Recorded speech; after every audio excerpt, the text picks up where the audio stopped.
Ano po ang sagot? I don't know him. Hindi ho. Okay, thank you, Mr. Chair. Kasi kanina, habang nasa SOM at biglang naputol, tinanong po natin si Colonel Acerto kung bakit siya wala sa Pilipinas. Ang sagot niya, dahil siya ay ipapapatay. Saan po siya? Wala sa Pilipinas. Kaya nga, where is he? Hindi po natin. Baka alam mo. Okay, anyway, tutuloy ko na lang po.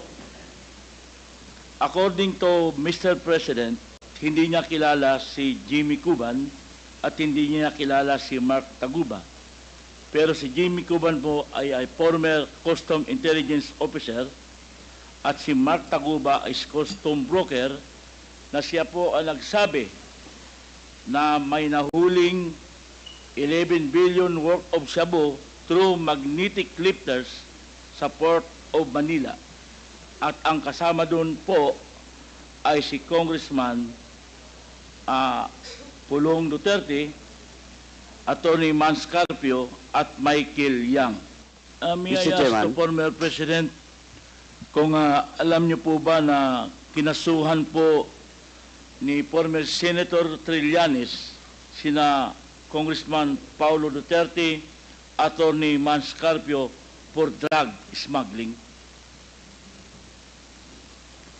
Hindi ho. Pero kung totoong drug smuggling man sila, they should be prosecuted in court. And if convicted, they should serve sentence in jail. Hindi dahil, hindi ko pipigilan yan. Kung anak ko, kung totoo. Ngayon, yung narration dito hindi ko kilala itong taong to, forgot his name. Your Honor, if there is an iota of truth, iota lang, baski konti lang, you can find out, may nilagay siya ng records. Now, I'm willing to execute an affidavit or kayo na lang to summon the banks pursuant to my waiver. Kung may totoo lang maski isa, I will hang myself in front of you. You can summon, I will sign a waiver. All banks, pati yung World Bank ng Amerika, kung may isang totoo lang nakiting, I will resign and I will ask my daughter to resign and everybody in the family. That is my guarantee. And I will hang myself. Mr. Chairman. May I know, Mr. Chairman. Sir. Dali sige, sorry, Congressman Paduano, sige, you and then Congressman Teves, and then I will allow you, Senator Trillanes, after the two members have spoken. Yes, Congressman Paduano. Thank you, Chairman, with the indulgence of Congressman Teves. Ganito lang po, because Senator Trillanes presented yung mga bank accounts. May I ask this good former Senator, how did you acquire these documents? Bank documents. Nung campaign po noong 2016, meron pong nag-abot sa aming opisina na ang pangalan po niya ay Joseph de Mesa, in-identify niya. So sinabi niya, meron siyang mga dokumento na pwede namin tignan. Tao. Totoo yung sinasabi, I will hang myself in your presence. I will invite you all to be a witness. Okay, thank you. Sabi po ni former President na kung ano ang hatol ng batas ay 10 ang masusunod. Ibig sabihin, nagkamali po ba ang ating dating Pangulo sa pag-akusa kay former Senator De Lima na siya ay isa sa mga queen ng drug lords? Sir, Saan mo narinig yan? Bigyan mo ako ng kopya. Saan mo narinig yan? A recording or a newspaper. Pangalawa, sir, nakalimutan ko na tuloy ang iksuhin.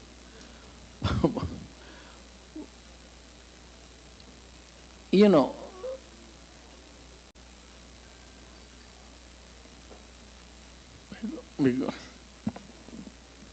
I'm lying, or if my statements are falsely stated, or if there is an iota of magbigti ako. So, in the same manner na kung magbigti ako si Trillanes, dapat magsabay rin sa akin. Okay, duly noted of your thoughts, Mr. President. Former Senator Trillanes, you're recognized. Maraming salamat, Mr. Chairman. Ito pong dokumentong ito po yung naging basis ko nung plunder case na final ko kay Duterte noong 2016. At ito po ay inimbestigahan ng Ombudsman. Of waivers, because it's been going back and forth. Will the former president be okay that if we draft the waiver now, that it be signed today instead of tomorrow? Will you be fine with that, Mr. President? Anong kapalit, sir? Hindi. Sampalin ko siya sa publiko. Hindi. Wala naman. Ngayon na. Wala pong galunan. Mr. Chairman. I'll give you sasampalin ko sa Mr. Chairman. Session suspended. Session suspended.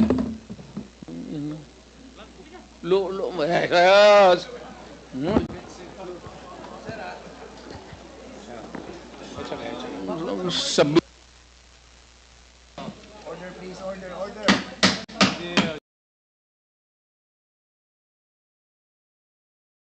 Why po? I'm just curious po, no, Mr. Chair. Why did you, I don't know if that's an imposition on your part, why did you have to go to the length of ordering some policemen? Was there any wrong in terms of how our criminal legal justice system is being observed, practiced in this country?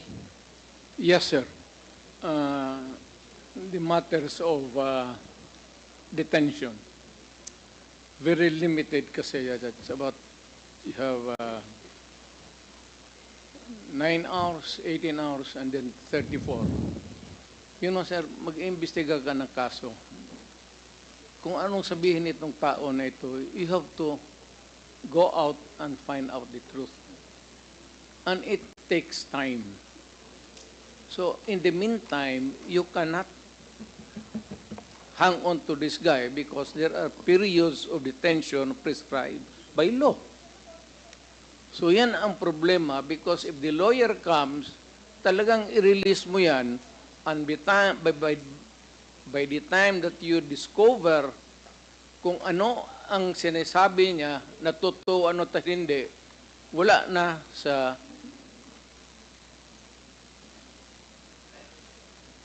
stasyon. Release. Of course, the periods would depend on the gravity of the offense. 918, I think it's about 36 hours. That's the most. And medyo kulang yan, sir.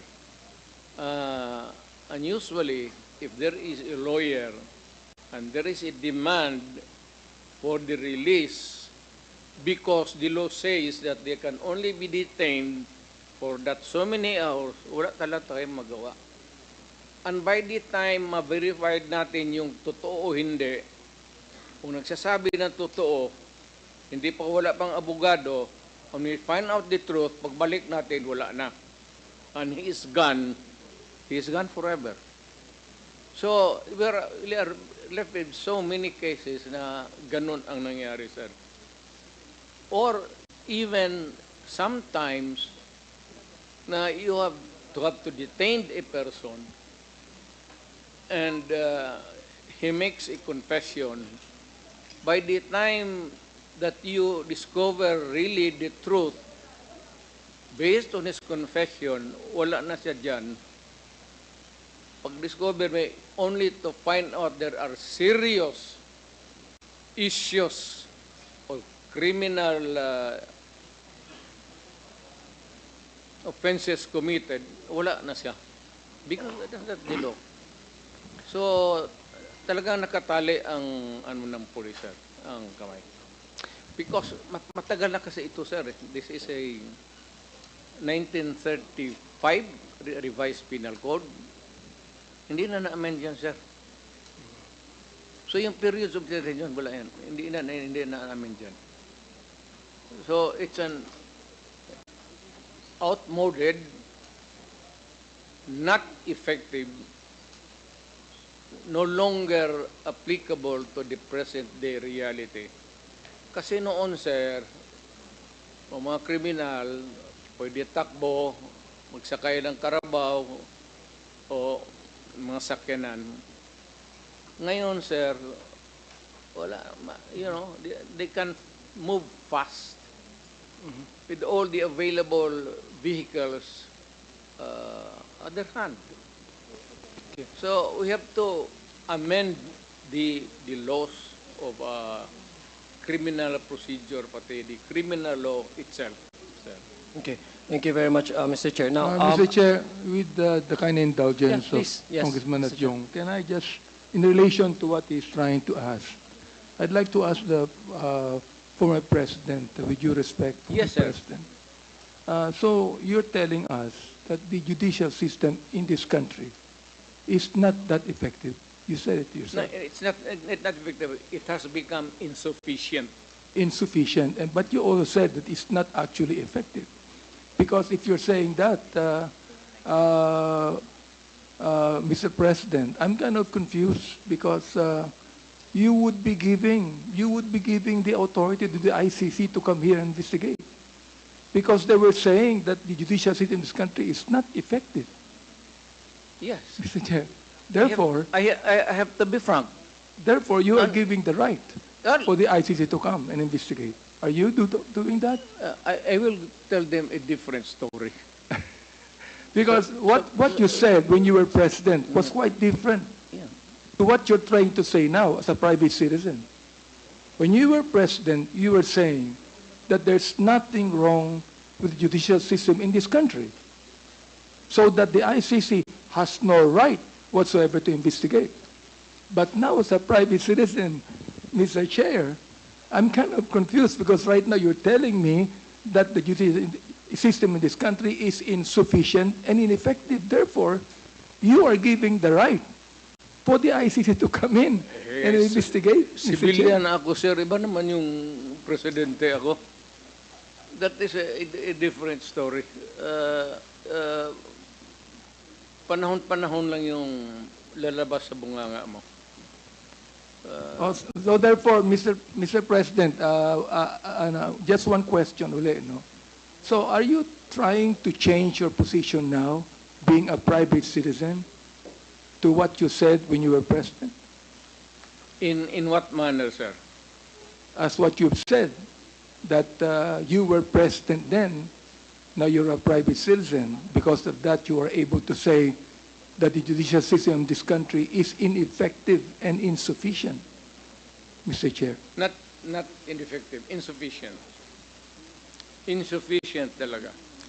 Mr. President, I heard the word ineffective. I heard it. Yes, sir. That's why I repeated it when I said I have ineffective. I have big ears like you do, so I heard it, Mr. President. are we made to understand, Mr. Chair, that it's the policy or it's in the implementation No, of it's not this? It's in the law itself, sir. Talagang yung 16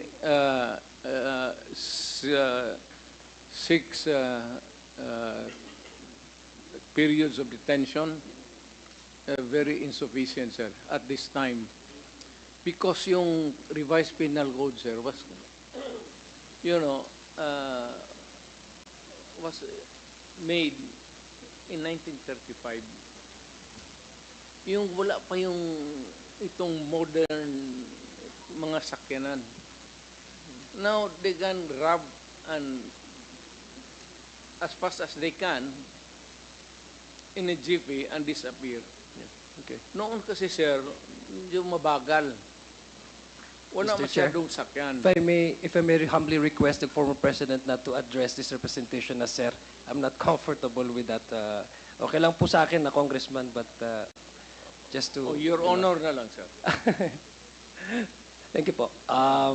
Please continue po, Mr. President, with your response. And you were saying about the outmodeled na po or outdated na po ang ating... Outmoded na talaga, sir. Even the periods of detention. Okay, thank you. We need to amend our criminal law and our procedure.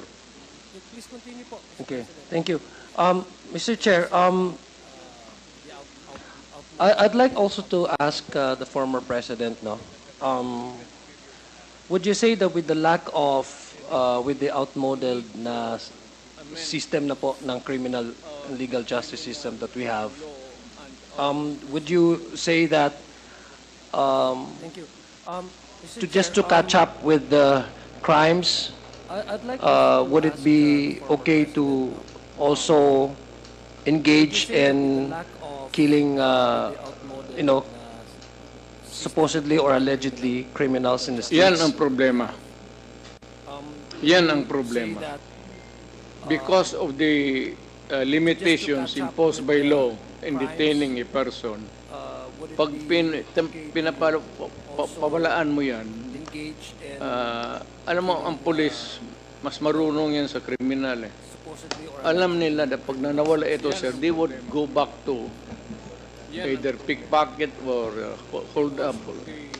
Kaya yung iba would result in the loose term, salvaging. Okay. Pinapatay na lang nila, sir, para wala na silang problema because there would be criticism against them. Either pickpocket or hold up. Kaya yung iba would result in the loose term, salvaging. Okay.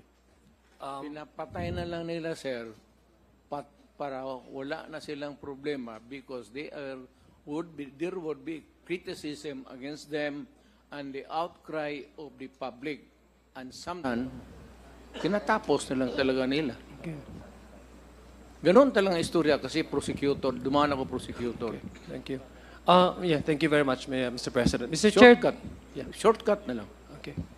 Mr. Chair, Mr. President, I believe you're familiar with the may saying po sa legal community na the law may be harsh, but it is the law, no? That to me, Mr. Chair, that can also be applied, and currently, no, the law may be weak, as you described it, no? That's why we are having this discussion. Also, is for the squad committee to possibly amend or introduce any that would strengthen our policies in terms of criminal justice system. That. Yeah, but a law, that logic can also be applied into my own understanding. A law can be weak, but it is the law. So that premise, Mr. Chair, exactly has to be observed in order to avoid people taking their justice into their own hands, no? Mr. Chair, would you agree with me on that, Mr. President? Correct, sir. So that to put a stop to it, there must be progressive laws from every now and then. Mm-hmm. So it is duty of Congress to listen to the police and the law enforcement agencies involved so that malaman nila what corrective measures that they can legislate so that these things will not happen or will not be perpetuated by some. Okay, Mr. Chair, those killings that had happened in the previous years, no? Policemen who or ordinary citizens who have killed, no? Certain criminals, because the way you characterize it, Mr. Chair, Mr. President, is that rapists, kidnappers, I believe in 100% that nobody in this room would ever support those kinds of individuals, the way you characterize them. Now, those, let's say, policemen, kasi the topic really is yung pag-order nyo po, no? Sa mga, ang sinabi nyo, you admitted na. By policy, you feel that you are responsible. But on the specific cases, sabi nyo, you are not bound legally to respond to those criminal cases individually, but the policy direction, you claim to be responsible and you take full responsibility in that. Now, those policemen who have, let's say, palagay po natin, who has implemented po, no, yung pagpatay po ng mga criminals in the streets. Would that be also, Mr. Chair, for me, help me understand po, Mr. President, Yes, would sir. that also fall under the category of taking the laws into their own hands? Because No, that's sir. precisely why we are avoiding those. I hope you would understand me po, Mr. President, because I came from a community, and I know fully that you understand this. I came from a community where there's a cycle of violence, that people tend to take justice into their own hands. Alam niyo po yan, yung Correct, Rido. sir. And I, for one, would like to strengthen our criminal legal justice system in order to avoid and put a stop to the cycle of violence. Now, those policemen who have killed, the word is extrajudicial killing kasi outside of the bounds of the law, who have killed individuals who are charged with, not even charged, but they suspected of involving themselves in criminalities. Would that be sufficiently or accurately fall under the category of the phrase to take justice into their own hands, which is diametrically opposed to the rule of law and the whole system of our governance, which is based on the democratic principles of separation of the It is so- judiciary, the legislative, and the... It is always unlawful. I'm sorry po? Mali talaga. It's unlawful. Not lawful. Outside of a judicial pronouncement that you are... Pero wala na tayong death penalty ngayon. That's the problem. Yeah. Okay, so what you're saying po, it is unlawful to kill outside of the bounds of the law. Is that what the former president is saying to the committee? Kasi my question po is, my question po, Mr. President, Mr. Chairman, on the legal maxim that, you know, the law may be harsh or the law may be weak, no? Unfortunately, in the way you describe it in our current legal system, it's weak. But we have to observe that. No, anything that is done outside of the bounds of the law, Outside of the law outside of law is illegal. it is unlawful. illegal, unlawful. So therefore, Mr. Chair, may I deduce from the way the former president responded to my question, but so that I can be elucidated, those killings were unlawful and illegal. Well, depends, sir. There has to be some a condition. Not all killings are legal, and not all killings are illegal. There are killings. No, pardon me, Mr. President. Just to put into context, those individuals were killed by the orders of by your orders po, no? Admittedly kanina, yung sinabi niyo po. Would you categorize that as something illegal or unlawful? That would be unlawful. Okay. Because kasi, sir, kung nasa custody na ng police, nakahandcuff na, nakatali na, what would be the point? Kasi ako, police, hindi trabaho ng lalaki yan. Totoo lang. Okay. I cannot, for the life of me. Pero kung may baril ka, papatulan talaga kita. That has been my as mayor. Papatulan talaga kita. And it had happened many times. Okay. I participated in the shootout early on when I was about just 3 months mayor. So, yeah. Mr. Chair, if I may be continued, Mr. President. So those who have killed under the AJK, no, sinasabi po, the implementation of the war on drugs, those who are, kasi there are also cases wherein yung namatay po ay hindi nanlaban, no?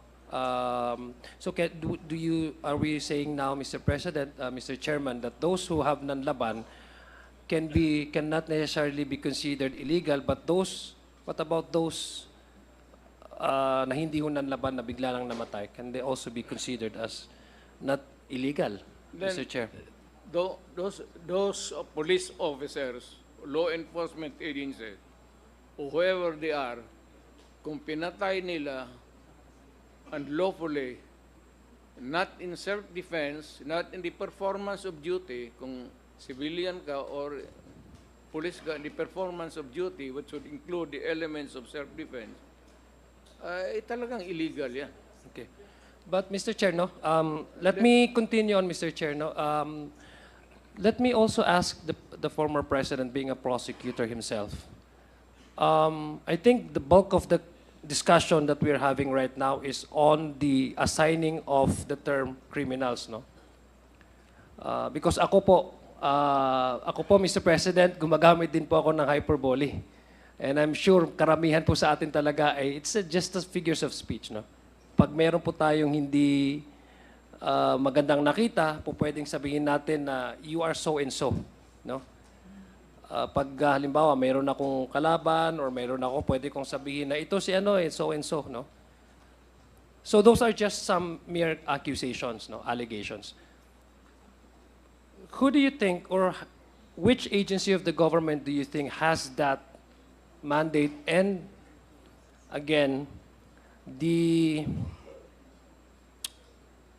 mandate and the authority to assign the such and such person is criminal, and when can that, for example, I believe it's the court, no? And when can the court finally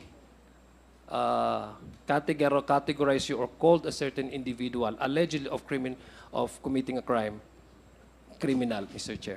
Sir, we have to go para hindi tayo mawala sa discussion. Yes po, Mr. Chair. If I may, I'm not trying to...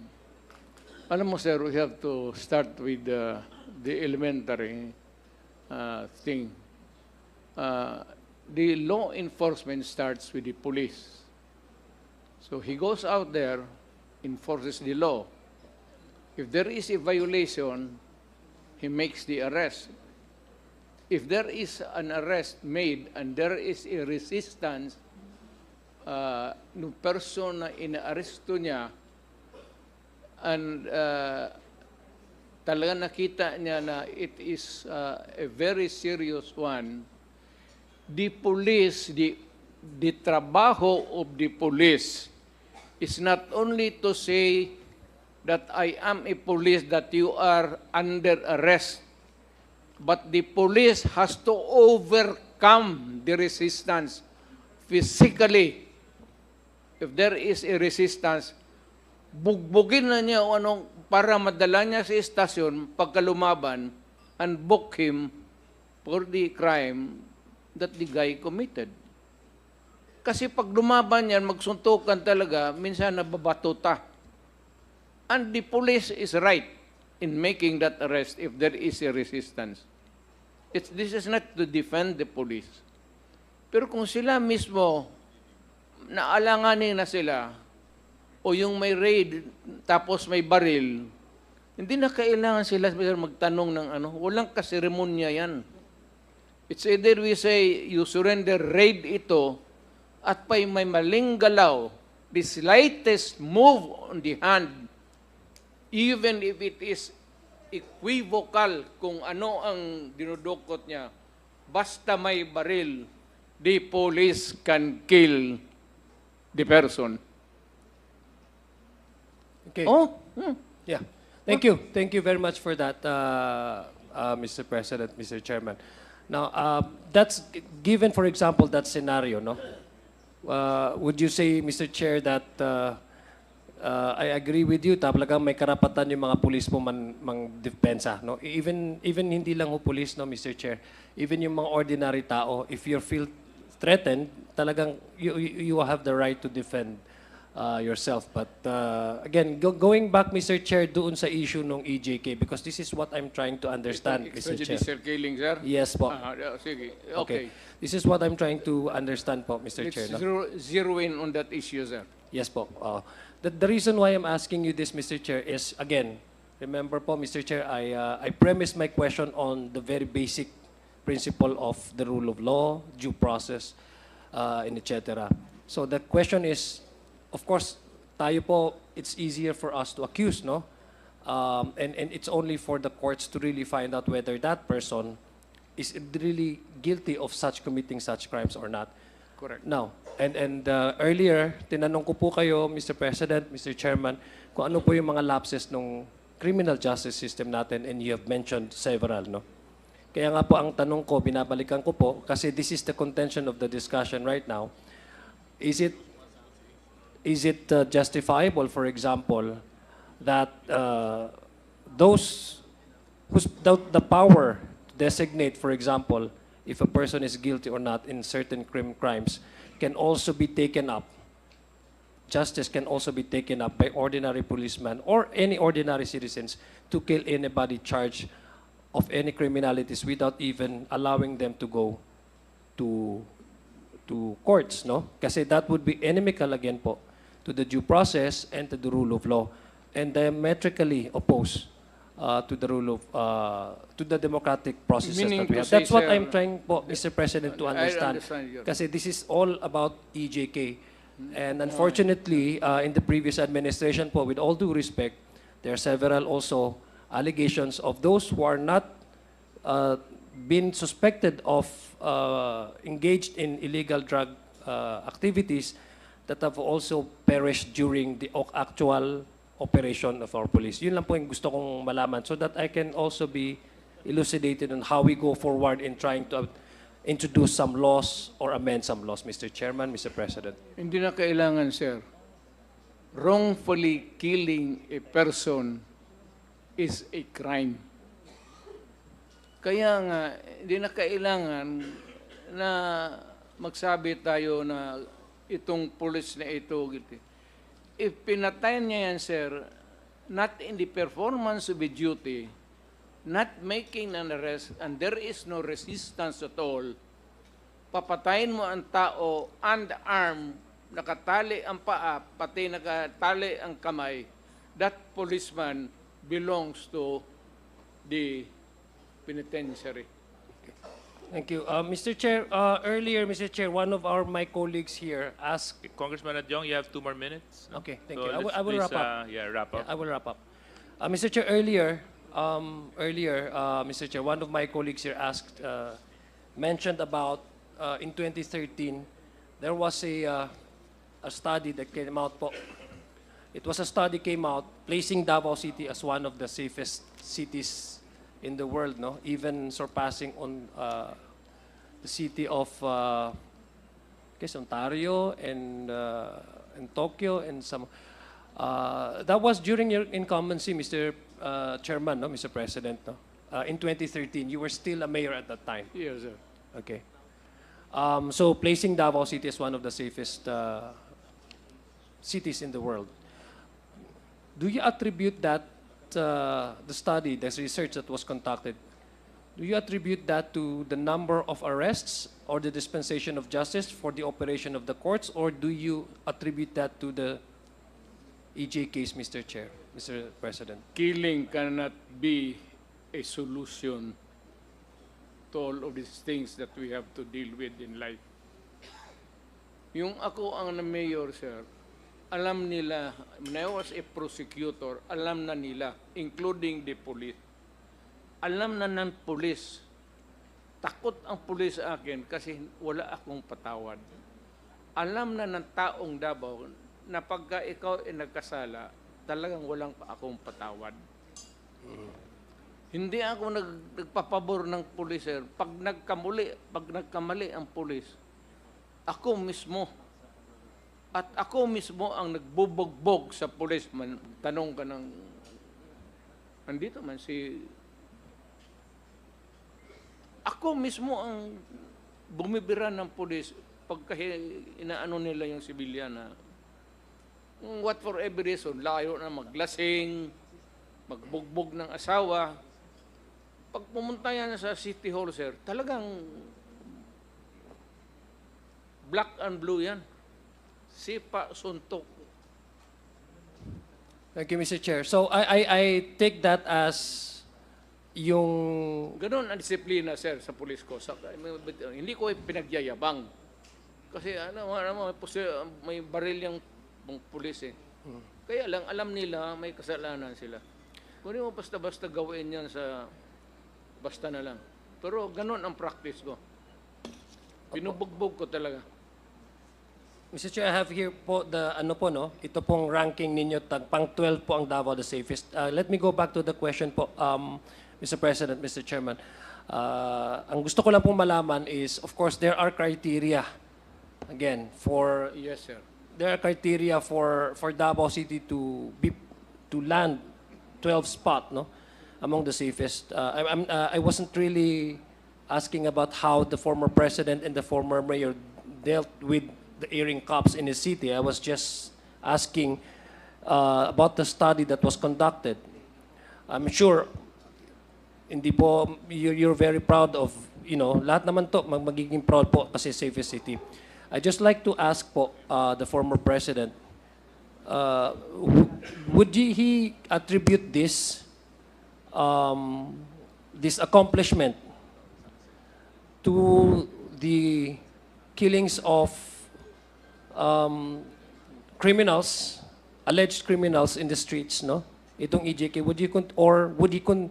would he attribute that to the number of arrests or the fast dispensation of justice in the operation of the courts in Davao City? Walang criminal kasi, sir. Kasi nag-warning ako. Pag sinabi ko, when I became mayor, I'll give you 48 hours to pack up and disappear. Yan ang warning ko. Ngayon, after 48 hours, pag nakita kita, Ano po? tabla na. Ano pong mangyayari after 48 hours pag nakita niyo po sila? Yun ang hindi ko masagot, sir, sa iyo. Kasi gusto mo akong makulong, sir? Hindi ho. Tinatanong ko lang ho kasi this is how you run. Akala ko kaibigan tayo. And then, Mr. Chair, Mr. President, I know that you've taken your job as mayor seriously. That's why I'm asking how did you able to manage to keep, crimes at a very low level po in those times. Kasi I also link this with the case of extrajudicial killings which you admittedly po kanina po na sinasabi ordering the police. Nangyari yan, I sir. just want to put in everything into context so that I can understand. Now, Mr. Chair, for my final question, I believe I'm wrap up. For my final questions, earlier, Mr. President, Mr. Chair, you also mentioned, you were asked also, bakit you resorted to ordering the police pag nanglaban, patayin, pag ano, kasi tapos ang response niyo po, I think it was Congresswoman Franz Castro who asked that question. And you responded to her na kasi medyo masikip na sa kulungan. Kaya para mas maluwag-luwag, patayin na lang yung iba, no? That's what I heard, Mr. President. So that I took that as the response of the President because that's what the response from the President. Now, I'm just curious po, Mr. President. For 6 years po, you were President, no? 17th and 16th, and I guess in 17th Congress, you were the President at that time. And there were several bills that were proposed by this Congress to reinstate the yung capital punishment, yung death penalty. First for heinous crimes and other illegal for illegal drug related crimes, no? And I believe the lead chairman of this committee, Congressman Ace Barbers, was one of the authors of those bills. I'm just curious, Mr. Chair, Mr. President, why didn't you put the weight of Malacanang to support that bill? Why haven't you certified that as an urgent bill? Wala pa ako sa Malacanang, sir. Ano po? Wala pa ako sa Malacanang. It was proposed po during your incumbency as president. That would have been a perfect opportunity for your administration to really fight criminalities, especially those who have been convicted of illegal drug crimes. So I'm just wondering po, Mr. Chair, that was the opportunity. Has there been any talks in Malacanang that such 7 bills that were introduced during the 17 Congress under your incumbency? In fact, I mentioned earlier, former President Gloria Macapagal-Arroyo was here. I vividly recall when the voting was ongoing, President Gloria Macapagal-Arroyo voted not to pass the reinstituting of the criminal offense of death penalty. So I'm just wondering po, Mr. Chair, Mr. President, that was televised po all over the country. Why didn't you put your weight, the Malacanang's weight, and maybe to certify this as an urgent bill? Asking my honest opinion? Yes, Mr. Chair, Mr. President. You restore the death penalty. I'm sorry Mas po. mabuti po, ibalik ninyo ang death penalty. Yeah, yes, I agree with you po, Mr. Chair. In fact, in my own Sharia law, although... Ang problema, ang Congress, hindi mo kontrolado eh. You know, in a Congress, it's a conglomeration of human... Some are libertarians, some are hardliners, some are mild-mannered. But on the average, sir, hindi mainit ang ulo. Hindi, well, exception, naging congressman ma rin ako. Pero iba ang ano ko, sir, because I've been trained as a prosecutor kasi for a long time. And besides, I was also teaching to augment my income kasi wala naman akong masyadong pera nung nag-asawa ako. Was teaching criminal law and criminal evidence. So, malapit talaga ako dyan sa crime. But stricto ako dahil nga natuturo ako. Alam ng pulis yan. Pati yung pulis na yan, wala yan silang patawad. Okay, Mr. Chair, I'd like to end my time, Mr. Chair, with the manifestation, if I may be allowed, Mr. Chair. Very quickly. Thank you. Very quickly, Mr. Chair. I was listening to the responses of the former president, and there are some allegations that were made today. There are independent investigations, investigative bodies. It is not only the police. You can rely on the NBI, the Human Rights Commission, and others. You can tap anybody there to help in the enforcement of the law against itong sabi mong illegal killings of criminals, or what they would call yung sa ating parlance ngayon as salvaging. Yeah, thank you. Congressman at yung bang barilin na muna sa paa, sa braso, bakit kailangan patayin? Pag bumunot yung tao niya yung criminal sa harap mo, or even if not a criminal o nakalasing lang, pagka bumunot yung baril siya, papunta yung baril sa direksyon mo, you are in... Sige lang kayo, sira ng plato dyan, maubusan tayo dito. Alam mo, sir, pagka nakatutok yan sa katawan mo, sir, that's the end of you. Okay. No, I'm just curious. Self-defense. Yes. Thank you very much.